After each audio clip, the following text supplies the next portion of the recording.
खासदार धनंजय महाडिक यांचा आज वाढदिवस। दरवर्षी विविध विधायक उपक्रमांनी हा वाढदिवस साजरा होतो। तसंच खासदार महाडिक यांच्या वाढदिवसानिमित्त जिल्ह्यातील अनेक संस्था संघटना विविध उपक्रम राबवतात। आजही विविध संस्था संघटनांनी ठिकठिकाणी मदतीचं वाटप करून खासदार महाडिक यांच्या वाढदिवसाचा आनंद द्विगुणित केला।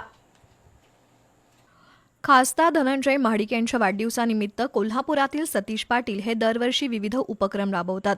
आजही पाटील यांनी जिल्ह्यातील ग्रामीण भागातील क्षयरोग रुग्णांना मदत साहित्याचं वाटप केलं। छत्रपती प्रमिलाराजे हॉस्पिटल शेंडा पार्कमध्ये झालेल्या कार्यक्रमात क्षय रुग्णांना 53 प्रोटीन पावडरचे डबे, मास्क बॉक्स आणि सिरिंज बॉक्स देण्यात आले। हे साहित्य सीपीआरच्या विभाग प्रमुख डॉक्टर हर्षला वेदक यांनी स्वीकारलं। यावेळी सतीश पाटील, वीरेंद्र हरुगले, राजू कापूसकर, राजू कुराडे, अजित नाळे, धीरज तेली, संदीप रायकर, अजित कांबळे, सरदार रायकर यांच्यासह कार्यकर्ते उपस्थित होते। दरम्यान महालक्ष्मी शैक्षणिक सामाजिक संस्थेचे अध्यक्ष दिलीप गायकवाड, नागपूर विद्यापीठाच्या समितीचे सदस्य निरंजन गायकवाड, व्हीडी गायकवाड, डीएमएलटी कॉलेज यांच्या वतीनं सुभाषनगर इथल्या संत रोहिदास विद्या मंदिरातील विद्यार्थ्यांना शालेय उपयोगी साहित्याचं वाटप करण्यात आलं। खासदार धनंजय महाडिक यांच्या वाढदिवसानिमित्त हा उपक्रम राबवण्यात आला।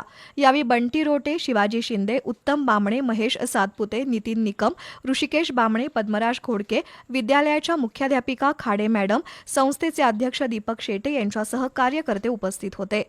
खासदार धनंजय महाडिक यांच्या वाढदिवसाचं औचित्य साधून राजेंद्रनगर इथल्या डॉक्टर सर्वपल्ली राधाकृष्णन विद्या मंदिरातील विद्यार्थ्यांना फळं, खाऊ आणि शालेय साहित्याचं वितरण करण्यात आलं। माजी नगरसेवक प्राध्यापक जयंत पाटील, रिपाईचे सुखदेव बुद्ध्याळकर, बंकट सूर्यवंशी, अशोक पवार, युवा शक्तीचे नामदेव नागटिळे, दत्ता लोखंडे, आकाश राजपूत, बाळ कुचेकर, विष्णू बल्लाळ, धर्माजी कांबळे, विकास नाईक, अरुण दबडे यांच्यासह शाळेतील शिक्षक, विद्यार्थी यावेळी उपस्थित होते। दरम्यान करण यादव मित्रपरिवाराच्या वतीनं सीपीआरमधील रुग्णांना फळे वाटप आणि जेवण देऊन खासदार महाडिक यांचा वाढदिवस साजरा करण्यात आला। यावेळी पंकज कडवकर, करण यादव, जयेश घरपणकर, निखिल खोपकर, किरण सूर्यवंशी, अभिजित पवार उपस्थित होते।